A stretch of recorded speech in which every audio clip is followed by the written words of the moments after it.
Hello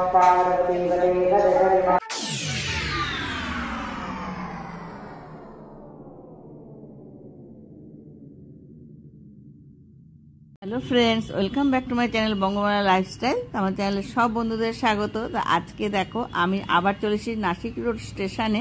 এখান নাসিক থেকে এখন আমি যাব ঔরঙ্গাবাদে। তো এইখানে তপোবন এক্সপ্রেসে আমাদের টিকিট আগে থেকে বুক করা ছিল, রিজার্ভেশন কামরায় বুক করা ছিল।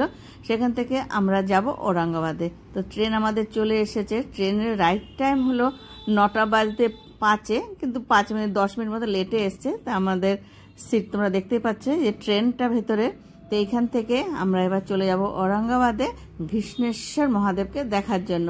তো রাস্তার সুন্দর সিনারি দেখতে দেখতে আমরা কিন্তু এগিয়ে চলেছি ঔরঙ্গাবাদের দিকে। তো আমাদের পৌঁছাবো রাইট টাইম হলো বেলা 1টার সময়।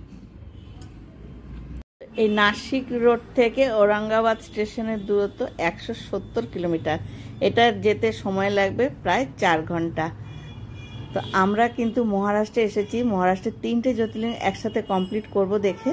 তো এই দেখো আমরা চলে এসেছি ঔরঙ্গাবাদ স্টেশনে নেমেছি। এখান থেকে আমরা যাব 1 নম্বর প্ল্যাটফর্মের দিকে। 1 নম্বর প্ল্যাটফর্ম থেকে বেরিয়ে বাইরে অটো বাস অনেক কিছুই পাওয়া যায়। তো সেখান থেকে আমরা দরদাম করে সেটাতে উঠবো বাসে, নয়তো অটো করে আমরা চলে যাব ঘৃষ্ণেশ্বর মন্দিরের সামনে। তো আমরা চলে এসেছি।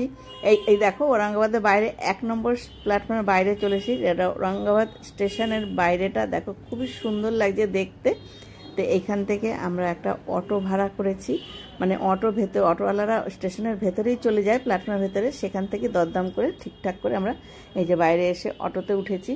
অটোতে করে এবার আমরা যাব একদম ঘৃষ্ণেশ্বর মন্দিরের ওখানে, যেখানে আমাদের আশ্রম ভাড়া করা রয়েছে। অনলাইনে আশ্রম ভাড়া করেছি, সেইখানেই আমরা এখন গিয়ে উঠব। তো ঔরঙ্গাবাদ স্টেশন থেকে মন্দিরের দূরত্ব 30 কিলোমিটার। অটো ভাড়া পড়েছে আমাদের 600 টাকা চেয়েছিল, দরদাম করে 500 টাকায় পেয়েছি। সময় লাগবে প্রায় 1 ঘন্টা। বাসও পাওয়া যায়, বাসের টিকিট মূল্য মাত্র 70 টাকা। তো আমরা কিন্তু চলে এসেছি একদম সিদ্ধেশ্বর যে ভক্তি নিবাসে আমরা রুম বুক করেছিলাম সেইখানে। তো দেখো সিদ্ধেশ্বর ভক্তি নিবাসের সামনেটা, এটা কিন্তু 4তলা বিল্ডিং। তো আমাদের পড়েছিল 2nd ফ্লোরে। আর এই রুম ভাড়া 1100 টাকা করে নিয়েছে। তো অনলাইনে আমরা বুকিং করে তবেই আমরা এসেছি। তো আমরা রুমের ভেতর ঢুকে তারপর তোমার এখানে কিন্তু বড় বড় বাস এসে রাখার জায়গা রয়েছে, রান্নার ব্যবস্থা রয়েছে। দেখতে পাচ্ছ সামনে 2টো বাস রয়েছে। তো আমরা এই দেখো রুমে ঢুকে পড়েছি। এই যে আমাদের রুমের মধ্যে কি কি আছে সেটা তোমাদেরকে এখন আমি দেখিয়ে দিচ্ছি। তো প্রথমেই দেখো দুজনের শোয়ার জন্য একটা ডবল বেড দিয়েছে। আর এমনি আলাদা কিন্তু বিছানাও রয়েছে। যদি আরও 2-4 জন লোক একসাথে আসে তাহলে এই রুমেই কিন্তু হয়ে যাবে। দেখো নিচে রাখা রয়েছে গদি বালিশ সব রাখা রয়েছে। এখানে গরমের সময়ের জন্য কুলারের ব্যবস্থা রয়েছে আর ফ্যানও রয়েছে। আর বাইরেটা দেখিয়ে দিচ্ছি। এখানে বাইরে একটা সুন্দর ব্যালকনি রয়েছে। দেখো একদম রাস্তার পাড়ে। এখান থেকে মন্দির কিন্তু মাত্র 1 কিলোমিটারের পথ, মানে হেঁটেই যাওয়া যাবে। তো ইচ্ছা করলে অটোতেও যেতে পারো, অসুবিধা নেই। আর এটা হলো বাথরুমটার ওয়াশরুম। এখানকার সব জায়গাতে একই ব্যবস্থা। গিজার কিন্তু সবারই ছাদের ওপরে, মানে ব্যবস্থা গরম জলের ব্যবস্থা ছাদের ওপরেই থাকে। সব বাথরুমে কলের ব্যবস্থা, গরম জল আর ঠান্ডা জলের। আর একটা বেসিন রয়েছে, হাত মুখ ধোয়ার জন্য বড় আয়না রয়েছে। এই হলো আমাদের রুম। তো চলো এইটা এই ঘৃষ্ণেশ্বর মহাদেবকে দেখলে আমার কিন্তু 11টা জ্যোতির্লিঙ্গ কমপ্লিট হবে। তো এখন আমি একটু মানে স্নান করে ফ্রেশ হয়ে তারপর যাব বাবাকে দর্শন করতে। তো এখন কিন্তু 3:30 বেজে গেছে। একটু তাড়াতাড়ি করে রেডি হয়ে আমরা বেরোবো। তো আমরা বেরিয়ে পড়েছি রেডি হয়ে।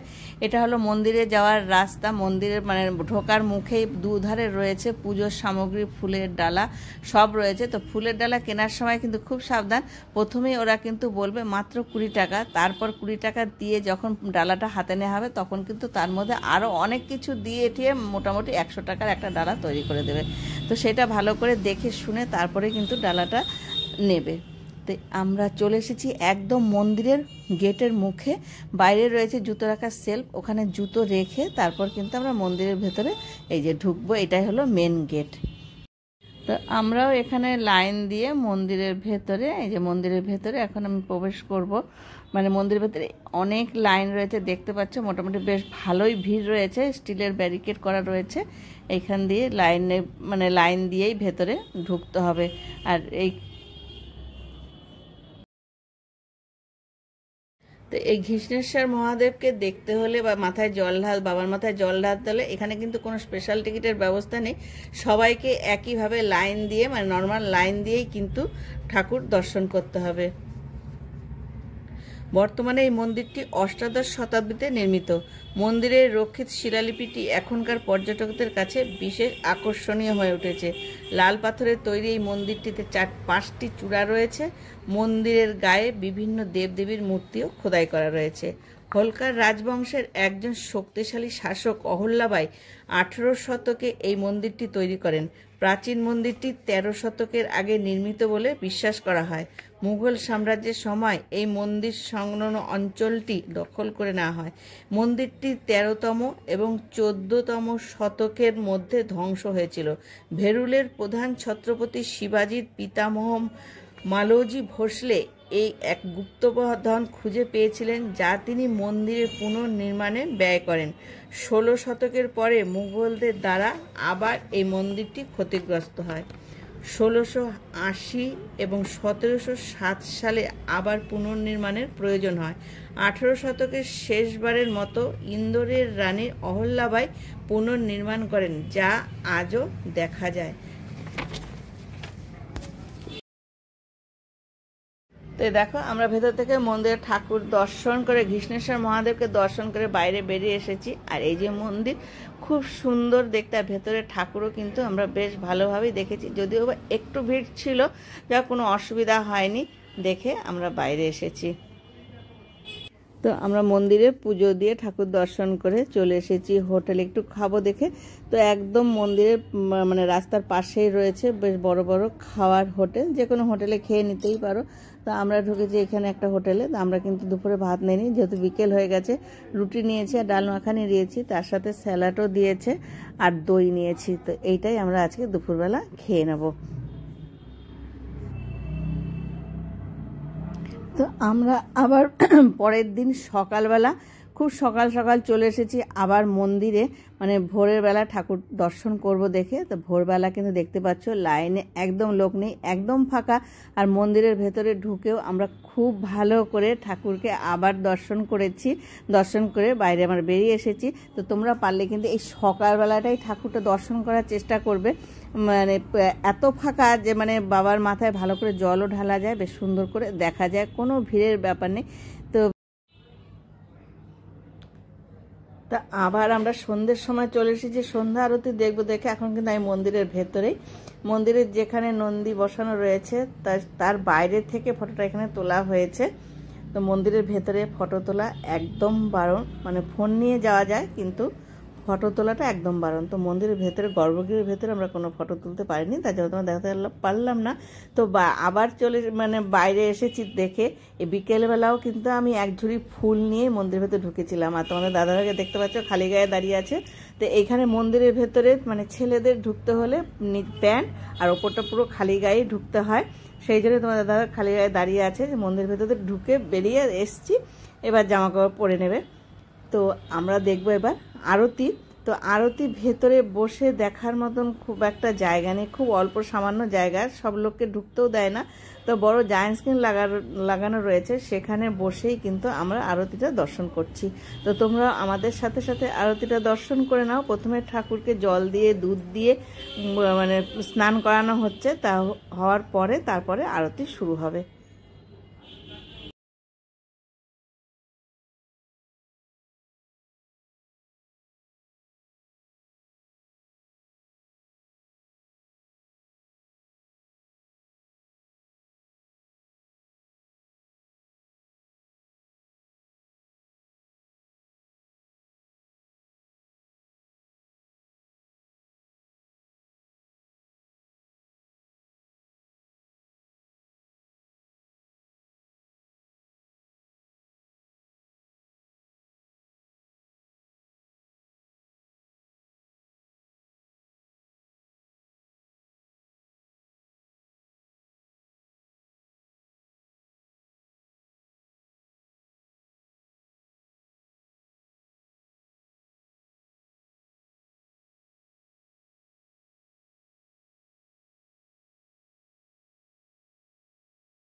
কৃষ্ণেশ্বর মহাদেবের সন্ধ্যাবেলা আরতি হয় রাত্রি 8টার সময়।